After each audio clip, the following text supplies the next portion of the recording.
Amigos, bienvenidos a un nuevo episodio de Podcast Ecuador, donde analizamos los grandes desafíos como la democracia, seguridad y el futuro de América Latina. Y hablaremos de un tema que en particular me parece muy interesante y que nos interesa a la mayoría de los ecuatorianos, y es cómo la vida cotidiana de nosotros ha sido ya atravesada por el miedo, pero no solamente el miedo a la violencia, sino cómo el crimen organizado utiliza el miedo como una herramienta de poder.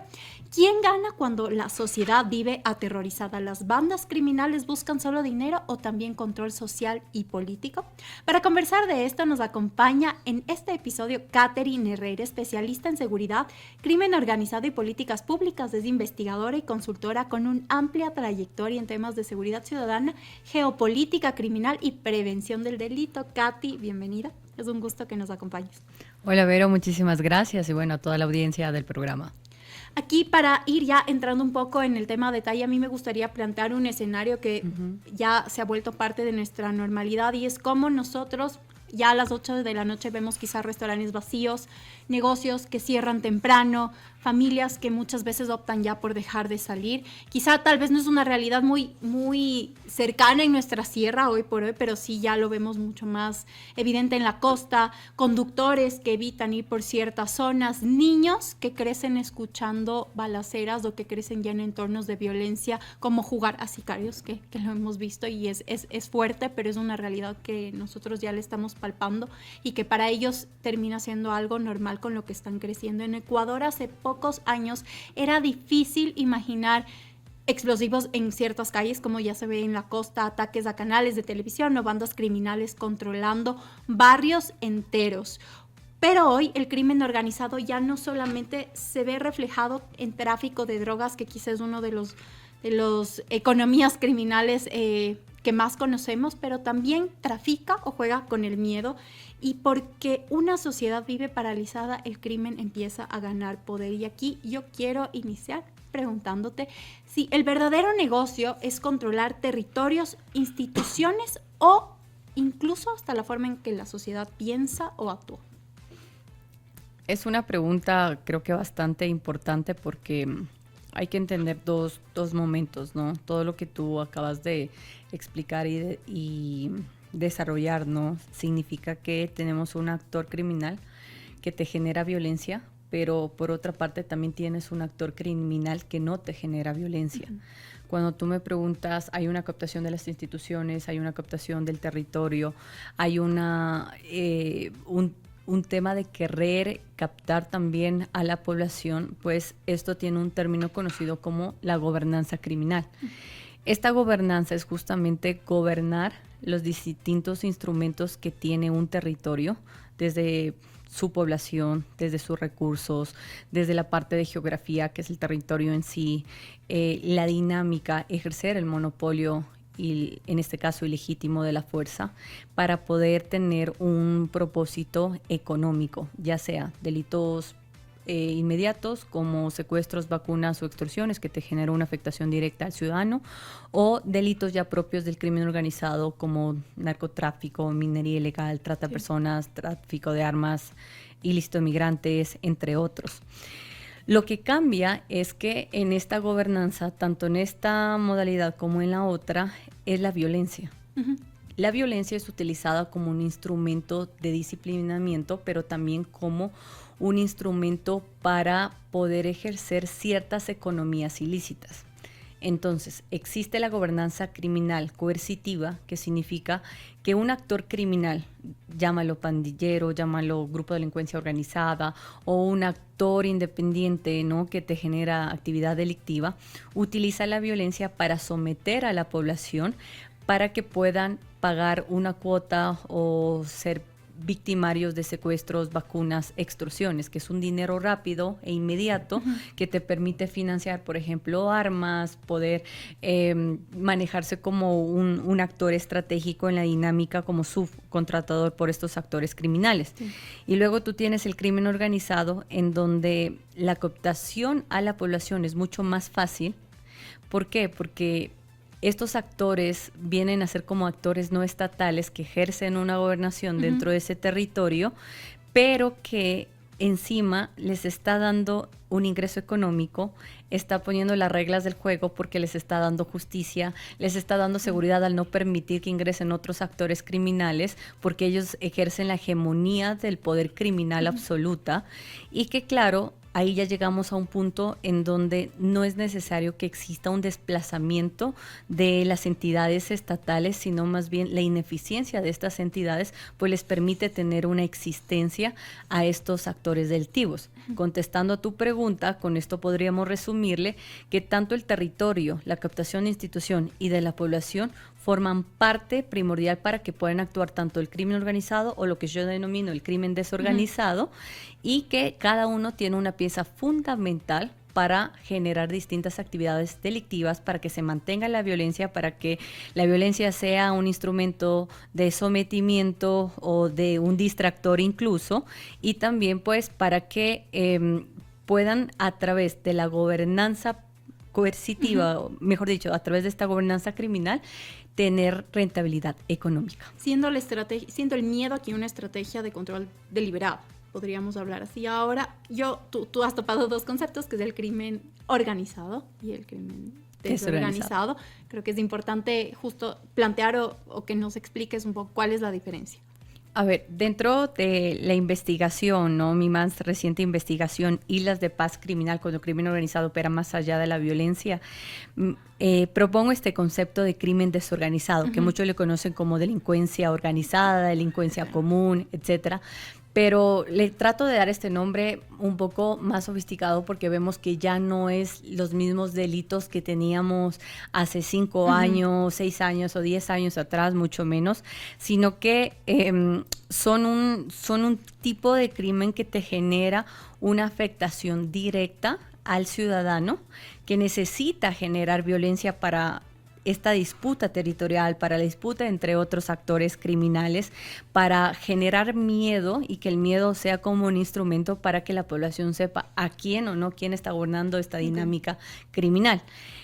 Pero sale de estos delitos que se dan por oportunidad. Entonces, ¿por qué no le llamo delincuencia organizada, no? Porque, por ejemplo, ahora estamos viendo que hay estructuras, grupos delincuenciales que, por ejemplo, están secuestrando a un profesor, están secuestrando incluso a un trabajador de obra, a un estudiante, etcétera, a un pescador, ya, o que lo recluta a un pescador, en donde ya el ingreso de esa dinámica delictiva ya viene a hacerte por $100, $200, que ya incluso es, dependiendo de la víctima, va pasando, etcétera. Digo, perfecto, voy a aprovechar esta oportunidad para generar algún tipo de delito. En cambio, el crimen organizado es muy distinto. El crimen organizado es como una gran empresa multinacional, pero ilícita, ilegal, ¿no? En donde tiene sus sedes, donde tienen sus aliados, donde tiene sus matrices, perdón, sus suboperadores, que en este caso, pues, el crimen organizado no lo podemos decir que solo se maneja como una isla independiente acá en Ecuador, sino que necesita nexos de grandes operadores que tienen una capacidad armamentista, financiera, que realizan una corrupción sistémica entre distintos estados, el estado financiero, para lavar ese dinero ilícito, en donde tiene la capacidad de subcontratar a estructuras criminales como los nuestros, ¿no? Como nuestros grupos armados organizados para actividades específicas en sí. Y claro, es un crimen organizado que es silencioso, que es planificador, que es estratégico, porque sabe dónde operar, cuándo no operar, cuándo utilizar la violencia y cuándo no. Entonces esas son las dos grandes diferencias, en donde incluso me atrevería a decir que en el crimen organizado es lo que ahí denomino las islas de paz criminal, donde no hay homicidios intencionales visibles, donde hay provincias que están con la menor tasa de homicidios intencionales, que no aparecen dentro de la principal dinámica de muertes violentas, pero es realmente donde hay delitos como narcotráfico, minería ilegal, trata de personas, tráfico de armas. Mucho más dinero involucrado también. Mucho más dinero, y que involucra a esferas de alto nivel. Entonces tú ahí ya no tienes únicamente al brazo armado que te funciona como sicariato o algo, sino justamente al actor privado que te ayuda a lavar ese dinero ilícito, que te da maquinaria, o al actor estatal que te omite ciertas funciones, ciertos controles, o que te permite penetrar dentro del sistema político. Entonces, aquí sí hay una diferenciación, porque nosotros también vemos mensajes muy directos como, claro, cuerpos abandonados en ciertos casos, ataques públicos, videos de amenazas, pero entonces estamos hablando de crimen desorganizado en este caso. ¿Y por qué en este caso sí les interesa ser visibles o qué buscan comunicar? A ver, en este crimen desorganizado hay dos variables. La primera es que ellos por esta disputa territorial necesitan enfrentarse, porque no hay, a diferencia del crimen organizado en donde solo hay un actor que tiene la hegemonía de ese delito propio del crimen organizado transnacional, en el crimen desorganizado se pelean por ese territorio y por la rentabilidad que le puede dar la población o los recursos. Entonces, pongamos el caso más práctico, que es Puerto Bolívar, Machala. Listo, es una población en donde hay los lobos, la Box y propias estructuras o grupos o lo que yo denominaría pandilleras específicos en esa zona. ¿Por qué constantemente hay muertes violentas, al igual que pasa en ciertos sectores de Guayas, etcétera? Es porque esa rentabilidad que les da a esos barrios es dinero rápido, es dinero inmediato que ellos pueden invertir en una gama de nuevo armamento, pagar a nuevos militantes, poder acceder a nuevos territorios, etcétera. Y luego tú tienes la segunda variable del crimen desorganizado, es que los actores criminales que pertenecen al crimen desorganizado son subcontratados por grandes estructuras nacionales que tienen una participación directa o indirecta dentro del crimen organizado transnacional y que son subcontratados para ser distractores en donde le permita al Estado, pues justamente tú ves, el incremento de homicidios intencionales, vaya Fuerzas Armadas, vaya Policía, vaya el otro, y el desplazamiento, exacto, el desplazamiento de los recursos, que no solo es humano, es tecnológico, es investigativo, etcétera, en esos puntos. Y con esta forma pueden actuar ellos en otros puntos de frontera norte o provincias de la Amazonía de forma silenciosa porque no está la autoridad. En otras palabras, Vero, entre más silencio ellos tengan en el crimen organizado para operar sus acciones, es mucho más rentable porque no está todos esos recursos ni la persecución hacia esos reales delitos. Ahora, ¿tú consideras que este miedo ha sido utilizado políticamente? ¿En qué sentido? ¿O cómo se puede utilizar justo este discurso del miedo que se genera a raíz del crimen organizado para fines ya políticos? Bueno, hay un concepto que a mí me gusta muchísimo que se denomina la politización de la seguridad. Cuando la seguridad tiende a cumplir los intereses de mi agenda política, de mi agenda privada, de mi agenda social, etcétera. Es algo que se maneja en muchos países, pero que si no es manejado o medible, sobre todo de una forma técnica, en lugar de darte resultados sostenibles, puede ser contraproducente, que llega a un momento en donde la ciudadanía ya no va a ser suficiente por más estados de excepción, más desplazamiento de Fuerzas Armadas o Policía Nacional, ya no va a ser suficiente porque no está viendo resultados visibles. De acuerdo. Entonces, cuando nosotros hablamos de esta politización de seguridad, es que, claro, se justifican ciertas acciones a nivel ejecutivo, a nivel legislativo, o por este tema de tener una seguridad, pero no siempre te llega a dar resultados a largo plazo, que es lo que se necesita, ¿no? Y es contraproducente porque como en toda dinámica política, es hasta qué punto tú puedes manejar una estrategia. Entonces, unos manejan una estrategia de marketing, otro de la defensiva, otro de tema, una estrategia más social para quedarse. Hay otros gobiernos que utilizan el tema de seguridad para sostener y realizar diferentes acciones. Pero si no hay resultados, por más que tú repitas o quieras implementar más mano dura, va a generar un rechazo y un descontento por parte de la población. Yo siento que América Latina es una región donde actualmente la libertad y la seguridad son conceptos que empiezan sin duda ya a chocar. Más bien desde tu experiencia en seguridad pública, ¿qué errores consideras que han cometido los últimos gobiernos frente al crimen organizado? El primero, que pensar que por tener seguridad yo puedo perder el resto de libertades. Ya, libertad a la prensa, libertad justamente a un sistema democrático, a la división de poderes contra poderes, que es fundamental, ¿no?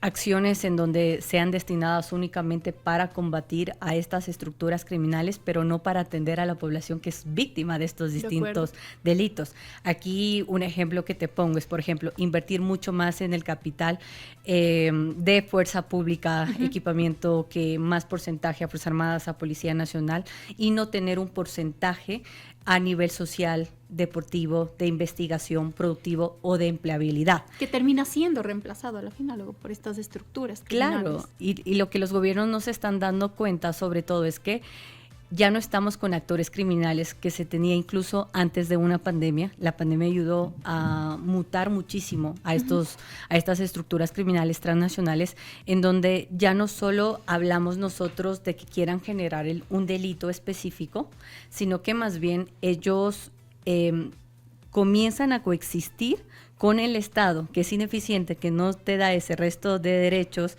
que les corresponde dar, para ellos a través de una gobernanza criminal, indicar a la población pues justamente que son más fuertes, más sólidos y que son más proveedores que el mismo Estado. Hoy por hoy en Ecuador tenemos territorios donde el Estado haya prácticamente desaparecido. No. No al 100%. Pero que, o sea, es que yo no le hablaría del 100% porque lo que sí tenemos es, por ejemplo, territorios. Tú cuando denominas esto ya estaríamos hablando de un narcoestado o un estado fallido, ¿no? Pero lo que sí estamos teniendo es territorios donde son liderados por actores no estatales que ejercen una gobernanza criminal paralela o coercitiva. Pero en estos casos son una gobernanza criminal paralela en donde la ineficiencia de esa institución de Estado, del gobierno parroquial, del gobierno municipal o del gobierno provincial, es utilizado como una geopolítica positiva para estos actores criminales que les da más legitimidad, mayor estabilidad y mayor ventaja con la población, que va a llegar a un momento, y de hecho eso sí está pasando, que en ciertos puntos del territorio ecuatoriano prefieren la presencia del actor no estatal criminal que del propio Estado, por la ineficiencia y poca acción que pueden hacer ellos. Y ahí va mi siguiente pregunta: ¿qué tan peligroso es que la población empiece a tener mucha más confianza en estructuras criminales que en las propias instituciones públicas? Ahí es una arma de doble filo porque ya no, quizás no hay una vuelta atrás, ya nunca vamos a regresar a lo que era antes, pero sí es un trabajo duro. ¿En qué sentido? Te pongo el ejemplo del sur de Colombia, o sea, son departamentos considerados como zonas grises que son gobernadas por lo que antes conocíamos las guerrillas y ahora conocidos como las disidencias de la FARC, en donde son ellos los que dan infraestructuras, son ellos los que ponen justamente normas de convivencia, qué hacer, qué no hacer, son ellos los que impartan justamente justicia y también son ellos los que dan empleo a ciertas áreas, ¿no? En el caso ecuatoriano nosotros estamos viendo también una dinámica similar y es muy preocupante porque este tipo de manifestaciones no utilizan la violencia. En el crimen desorganizado tienen que necesitar la violencia para que ese miedo les permita pagar o hacer las cosas que estos actores delictivos quieren, ¿no? De acuerdo. Pero nunca van a aceptar la presencia de este actor criminal porque te está matando, te está secuestrando, te está cobrando vacunas, etcétera, te está generando malestar, ¿no? Pero en esta gobernanza criminal que más se maneja en el crimen organizado transnacional, gobernanza criminal paralela, no utilizan la violencia, sino más bien te entregan recursos, te entregan empleo, te tratan bien, te dan seguridad, etcétera. Y claro, tú tienes ahí unas autoridades que ante esa manifestación de este actor criminal tampoco pueden hacer algo, o sea, tampoco pueden hacer 3 policías que hacen contra este actor criminal que está ocupando una parroquia, ¿no? Y en ese sentido, un ejemplo muy claro es que en estas últimas semanas existió unas manifestaciones en Chikal, no sé si tú estuviste al tanto, en donde se opusieron justamente por los operativos que iba a realizar Fuerzas Armadas y también por la implementación de una nueva minería ilegal. ¿Qué es lo que pasa en esta parroquia? Que justamente hay un actor no estatal que estaba generando desarrollo, que estaba generando empleo, que entregó obra pública y que aparte les dio un sentido de pertenencia en donde estos recursos que eran extraídos a través de la minería ilegal era para la población. En cambio, acá, con una empresa privada, su pensamiento es: no me va a llegar acá. El problema va a ser acá, justamente es cómo yo como Estado, autoridad estatal, logro desplazar a esta autoridad no estatal criminal de un territorio en donde la población ya confía. Y una de las respuestas es demostrar lo suficientemente sólidos y fuertes que pueden ser las instituciones que cumplen con las necesidades que están atendiendo las realidades urgentes, para que nuevamente confíe en el Estado. Pero si es que no lo desarrollaron en años y viene este actor criminal a desarrollarle en menos de un año, pues ahí es una lucha difícil que tiene el Estado para desplazarlos. A esto yo sumo que hay una manifestación cultural mucho más grande que veo más compleja de controlar, y es cómo estas estructuras criminales han entendido muy bien también esta lógica de la digitalización. Utilizan redes, utilizan TikTok, tienen medios de comunicación en muchos casos, muchos símbolos de poder, que sin duda cala mucho en la juventud.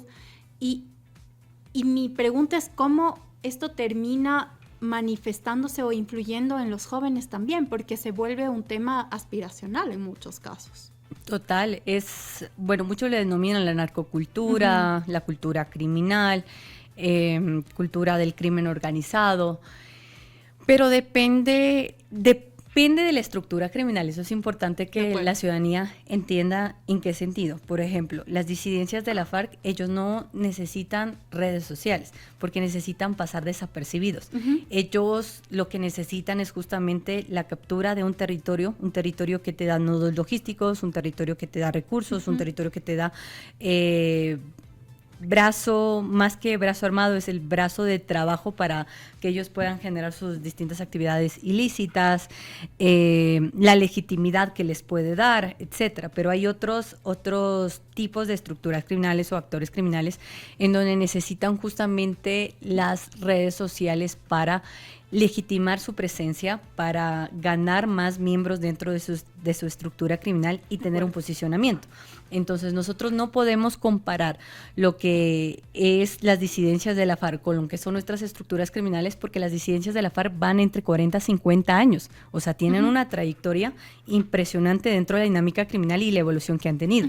En cambio, nuestras estructuras criminales están empezando, sobre todo han tenido un auge bastante fuerte en los últimos 10 años, podríamos mencionarlo, en donde esta es una forma de, primero, ganar territorio, mandar un mensaje a la ciudadanía, mandar una tendencia de cómo se maneja cada una de estas estructuras criminales y qué es lo que significa tener a cada uno como miembro de estos grupos de delincuencia organizada.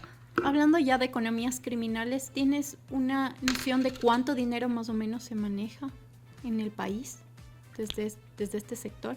No, en mi caso, yo no me atrevería a dar una cifra, sería muy, muy, muy irrespetuoso, por así mencionarlo, debido a que el crimen organizado sí te maneja incluso cifras que cada día son cambiantes. Lo que sí te puedo decir es qué delito del crimen organizado tiene un alcance mucho más fuerte. Sí, y sería importante quizá mencionar qué tipo de delitos o de economías criminales hoy por hoy existen en Ecuador.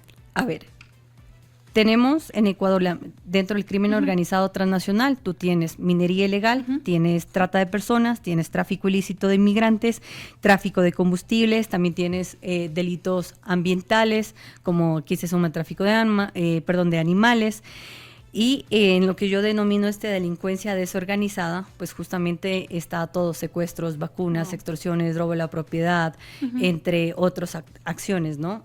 Tanto en el crimen organizado como el crimen desorganizado involucra muchísimo lo que es la corrupción y el lavado de activos, que son delitos ya más de COT, pero que están inmersos en los dos mecanismos. ¿Cuáles son los delitos que te genera mayor impacto económico y que te está afectando al Producto Interno Bruto que tenemos acá en Ecuador? Es la minería ilegal, el narcotráfico. ¿Cuál es el delito que puede producir una rentabilidad económica en donde el Estado no está tomando en cuenta y que en el año 2024 y 2025 salió como de los más rentables, incluso más que el mismo narcotráfico? Es el delito de la trata de personas. La trata de personas utiliza a la persona como un objeto para ser explotado de la forma que quiera o de las veces que quiera, ¿no?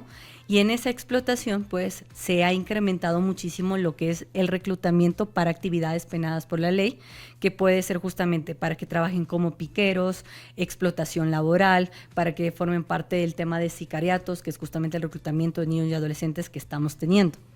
Ahora, ha existido un incremento bastante significativo del por cuál, y esto te ayuda a entender ¿por qué tenemos más delitos que afecta a ciudadanos y que me incrementa los homicidios intencionales? Pues es justamente estos delitos de oportunidad que te generan dinero rápido, como es el secuestro, vacunas, extorsiones. Te pongo un ejemplo. En Puerto Bolívar hay un barrio de 200 caseríos que te cobran diariamente, y eso revelo en mi investigación, ¿no? Que te cobran $1. Ahí no le dicen como vacuna, sino como el aporte voluntario para que el barrio pueda tener seguridad. Listo. Wow. $200 diarios, tú le multiplicas a 5 días, son $1,000. Claro. Pero tú dejas de lado la vacuna o la extorsión que le está dando al pequeño negocio, a la empresa mediana o a la gran camaronera que tiene eso. Que al final del día, como vivimos este sentido de impunidad, no hay certeza de la pena, ellos tienden a pagar justamente esta cuota, esto es lo que le están pidiendo el actor criminal, que tal vez denunciar o dejar en manos de las autoridades. Entonces, ese dinero a ellos les posiciona para ganar más armamento, para tener un rol más protagónico dentro del crimen organizado transnacional. ¿Por qué? Porque las estructuras criminales que manejan crimen organizado transnacional no se casan con una estructura o con un grupo de delincuencia organizado, sino quién les es más conveniente. ¿Quién tiene la mejor capacidad armamentista para cuidar mi traslado de droga, de armas o de persona? ¿Quién tiene los mejores contactos para generar una corrupción de que no me revisen el control de armas, que no me revise el container, que no exista operativos justo en la fecha que yo voy a realizar, etcétera? Y todo eso significa que tú tengas mayor cantidad de dinero. Entonces tienes 3 componentes para que tú puedas operar dentro de la dinámica del crimen organizado: capacidad armamentista, segundo, capacidad de recursos económicos, y tercero, el número de pie de fuerza, es decir, el número de integrantes que forman parte de una estructura criminal. De aquí a 5 años, Katy, ¿tú crees que el crimen organizado va a evolucionar? ¿Vamos a tener un crimen organizado más sofisticado?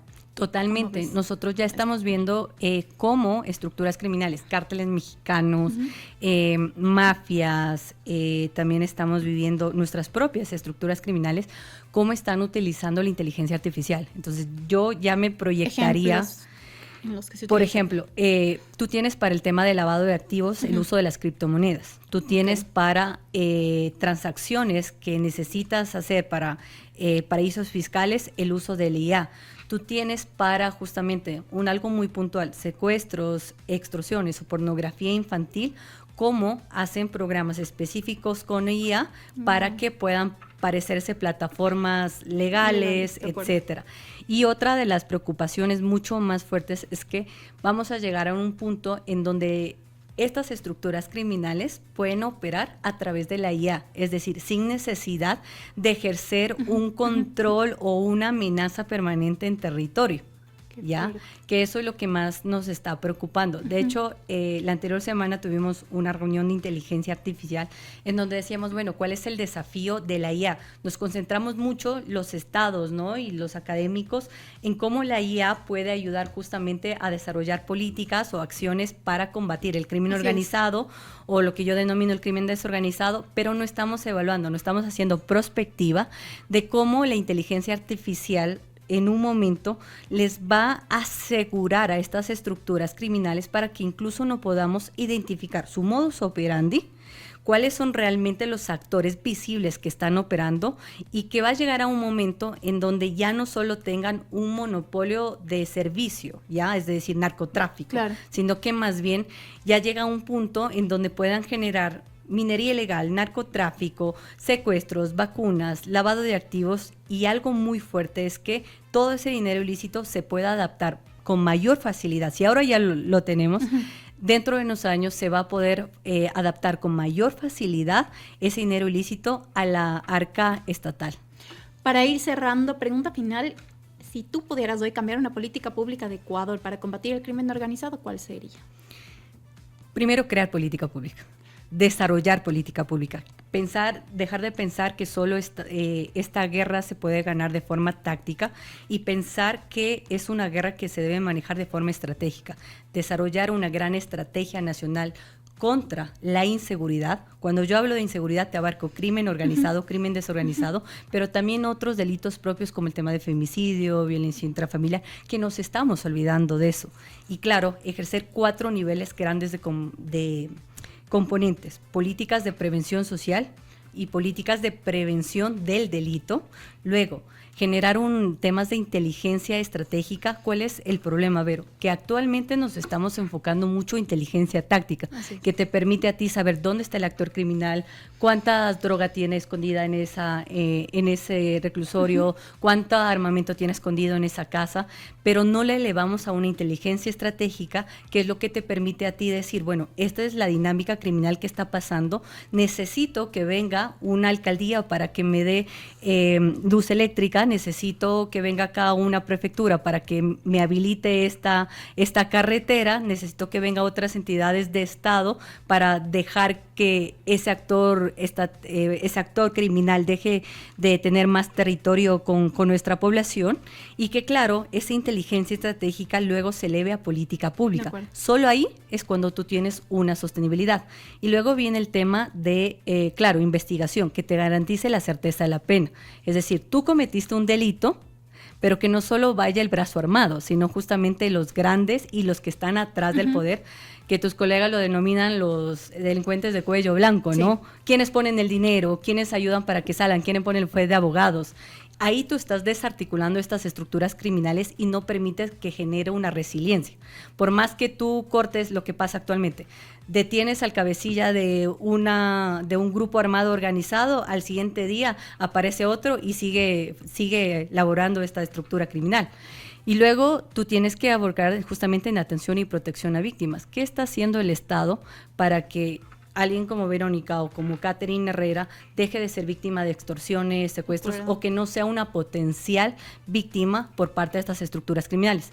Y por último, una gobernanza de seguridad. Si es que no hay un trabajo entre actor privado, municipios, academia, prefecturas, gobiernos estatales y la cooperación internacional, pero principalmente tomando en cuenta el liderazgo de lideresas y líderes barriales, es muy difícil que nosotros logremos recuperar la seguridad.